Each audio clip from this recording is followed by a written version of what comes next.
Well, I'll move you on if you need moving on, because I rate you're going to get heated on a few of these. All right. Right. So let's get in.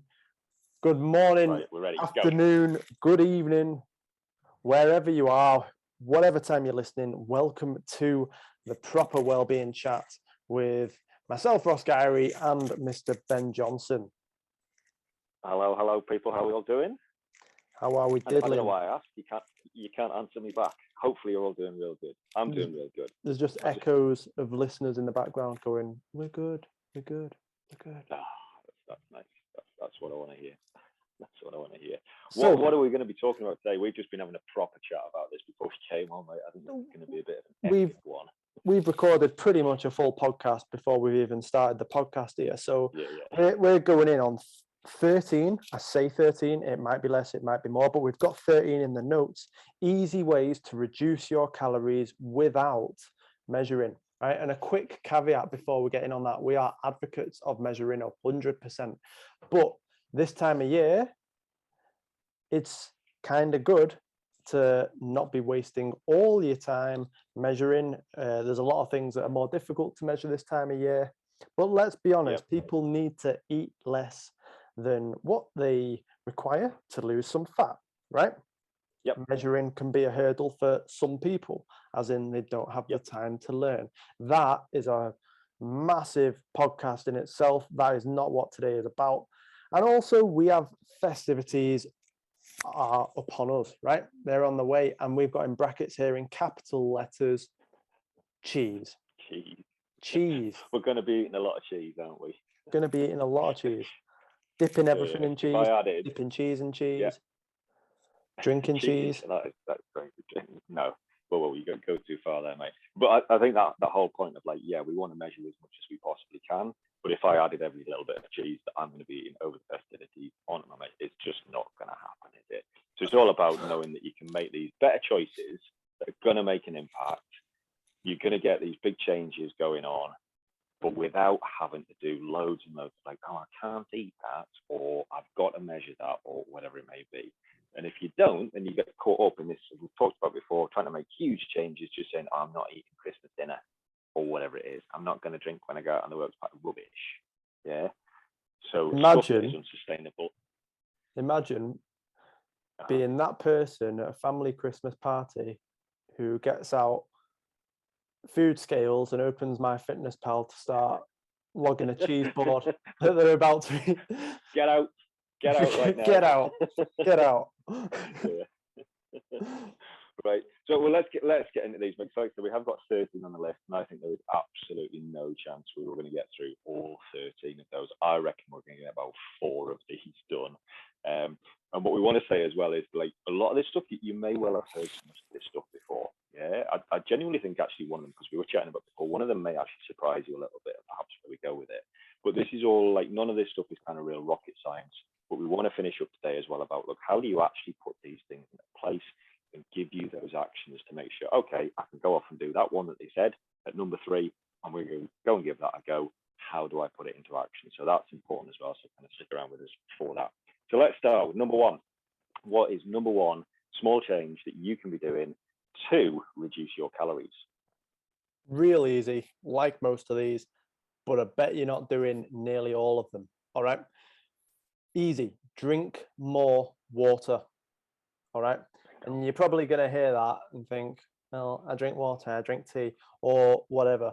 But I'll be honest, nearly everyone who starts training with us isn't drinking water.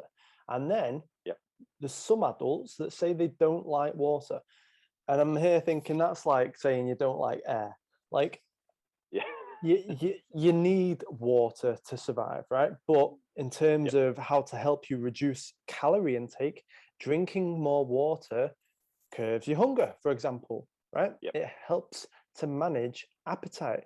And secondly, it gives you more energy, right? So, when you get a hit of coffee and then it dips off and you just feel heavy-headed, like your head's grown 3 times and you're just trying to keep it up and you're dead heavy-headed, basically.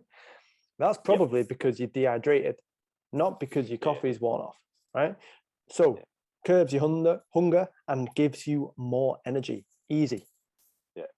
No, absolutely spot on there, mate. And quick statistics to chuck into there, which you kind of started at the start and I think just missed out, is that 2/3 of adults are dehydrated.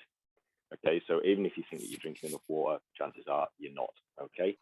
Second one on the list, I'm going to go with this one because it's one of my favorites. It's getting more sleep. Okay, and again, people are like, oh yeah, I must. Well, actually, most people we speak to say actually my sleep's pretty bad. Yeah. But if you get more sleep, basically your body performs better, doesn't it? Your hormonal regulation goes on, so your appetite control is better. You're less grumpy about stuff. You don't do that comfort eating thing. And again, sleep and getting good quality sleep is a whole other podcast in its own right. But setting a bedtime routine, turning distractions off late at night, that kind of thing will assist you to get more sleep. And that, without having to do anything else other than get more sleep, helps you reduce your calorie intake, which is great. Oh my, if people just did number 1 and 2 straight away, if they drank more water and got more sleep, like legit, half the health problems that people have would be gone. I rate probably more. Yeah. I would say, I reckon actually next podcast we probably need to look at get more sleep because I think it is one that people struggle with a little bit. But let's move on because we're talking calorie reduction today. We are. We sure are. Now, number three on the list, mate. This is the one that it wasn't even on the list. And then we've not only added it onto the list, we've bumped it up the list. Okay, so I want you to tell me the little story that you started with before we started the podcast. Right. Well, we've got here in the notes, don't eat the same as someone else. And basically, I do the majority of the cooking in our house. And my girlfriend weighs about, 40 kilos less than me, something like that, right? So we don't eat the same size meals.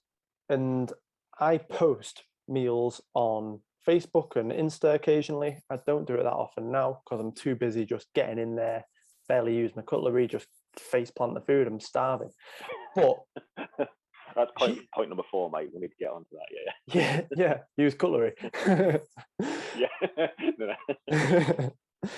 So back to point number 3 about eating less. Eating less. She has less food than me, right? She weighs significantly less than me. And someone commented on one of my photos once saying, I can't believe that you do that. If my husband gave me less food than him, I'd be livid. And I've got to bite my tongue. Like at this point in time, and this is where I was at the conversation. It's like I've got to be quiet at this point in time and carry on because otherwise I'm going to Yeah. And that's the thing when people are serving up family meals or whatever, it's just like 4 portions of the same size, or if it's just the 2 years, it's 2 portions the same size. That's a huge mistake to get into. Guys eat like roughly about 1,000 calories more a day, probably. Give or take, could be a bit less, could be a bit more, but let's say 1,000 calories a day. That's 7,000 calories a week. 365,000 calories a year.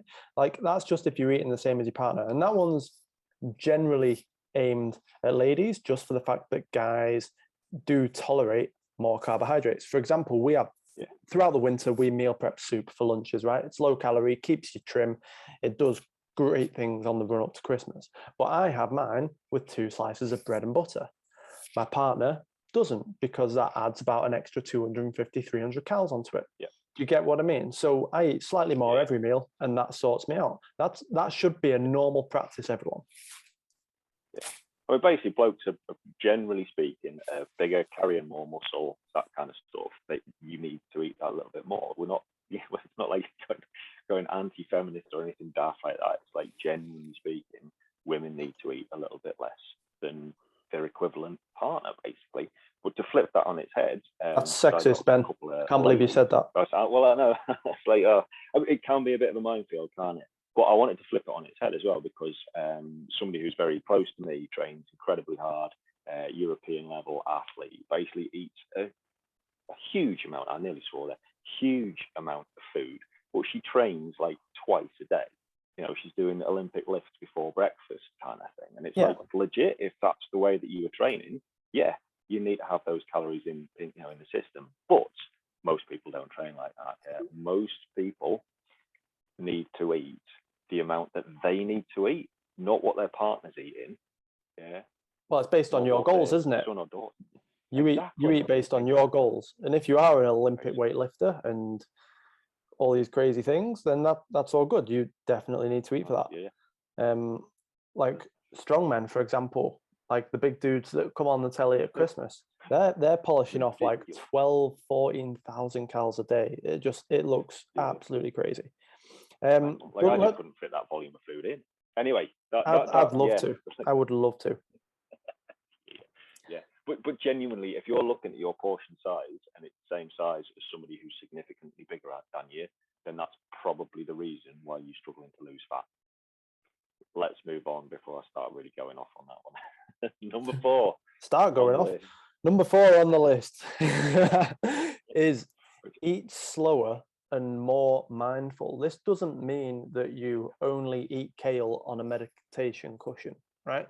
This means that you take more time to actually focus on what you're eating. If you've got the time, 20 minutes or so for a main meal, turn off distractions, enjoy your meal, right? This might even mean that you spend better time with your partner as well. Check Ben and Ross giving relationship advice on the podcast. And it helps you digest food, right? Again, it helps curb the hunger side of things. The amount of times that we absolutely plummet a meal down and then immediately you want something else. Because there's a delay, right? You've got to take that into account. And eating more mindful makes sure that you digest food better as well. Yeah, absolutely. I think that's important, that delay bit as well. People often don't appreciate that. Kind of as your stomach expands, it starts sending signals back to the brain that you are getting full. If you, as you mentioned before, face plant your food, you're not even using cutlery, it's like you've taken in a huge amount of volume of food and therefore calories. Your stomach expansion hasn't registered with your brain, and therefore you're still shoveling it in. But if you take that time, then your stomach expands, you get that feedback, and your brain's going, you're full. And you physically, even if you've still got stuff on your plate, you might not be able to finish it off. So it's really important to eat. Mate, I have a theory, right? Yeah. I have a theory that in relation to food, the most dangerous time to make a decision is immediately after a snack. Immediately. I'm trying to think of what kind of decision here, like mortgage advice. Yeah. Do I buy a new car? Do I buy a new? I'm wondering where you're going with it. So right, this happens to me nearly every weekend because I'm more flexible on the weekends. I'm not rigid throughout the week, so I still enjoy lovely food, but I enjoy more higher calorie foods on the weekends, right? So let's say I've just polished off a pack of crisps, pop outs from Aldi, if we're being specific, because they are terrific, low calorie, high volume, best crisps on the market, right? You finish a pack, immediately you want another pack, right? You're not done, you're not satisfied, immediately you want something else. And that 5 minutes after finishing a snack is an absolute danger zone for making decisions on food. Absolute danger zone. You just gotta, I think you gotta sleep it off, mate. Just go lock yourself in the toilet and don't leave. Until 20 minutes has passed. That's what you got to do, everyone. So you just got to lock yourself in the toilet, finish your meal, put a timer on for 20 minutes, lock yourself in the toilet. There we go. Yeah, absolutely. Well, I was feeding into that one as well. I've got food on the brain now. I'd say as well, going shopping, it's quite a long way down on the list about that kind of shopping healthier. And we're probably not going to get onto it, but going shopping when you're hungry is probably a really bad decision and into that as well, because you're much more likely to put random stuff in your basket, aren't you? Oh, that looks quite nice. Oh, I could have that when I'm driving home or walking home or whatever it is. Don't go shopping when you're hungry. Yeah, that is another bad call. Terrible call. But literally chucking everything into your trolley based on emotion. Yeah, absolutely. I'm going to say, right, we've literally got to, I think, 4, maybe 5 there, and the time is pretty much up. at this point in time. Should we stick one more in before we get into like, look, how do you actually put these into your, kind of go and choose one of these and how do you put it into life? Let's pick one more off this list and then we'll come back to them in our next nutrition-based podcast, maybe. Go on then, get in there, lad. Which one do you want?